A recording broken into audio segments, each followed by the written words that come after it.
Saturday, March 16th, 2024.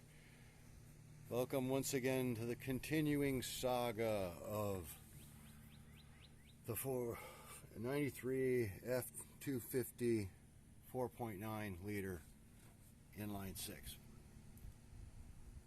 We're down to the throttle control motor or valve thing there, and ta-da, there's the ECM, the engine control module. To get it out, you've got to take off the fender, but I looked under there and there's a whole bunch of dirt and stuff. It's like, yuck, nobody ever cleaned up in there. Looks like I drove through a mud puddle at some point too. So you gotta get in there, clean all, and pull all this out so I can slide the module out of its little pocket in there. But before I do that, I'm just gonna kind of take one of these little brushes and clean all these contacts up. I'm gonna run this on my Dremel tool, and I don't want to go too crazy, but I do want to kind of scuff everything up in there. There is a tiny little bit of dirt down there in the bottom. We'll brush that out too, I guess.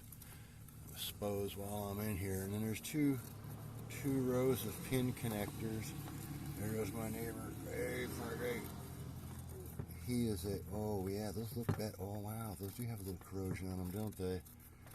Should probably put some dielectric grease on these, wouldn't be a bad idea. But anyways, yeah, so we're gonna polish these up. Something was giving us a poor connection, an IDM to ICM or something. Idle control module wasn't connecting to the ECM or something.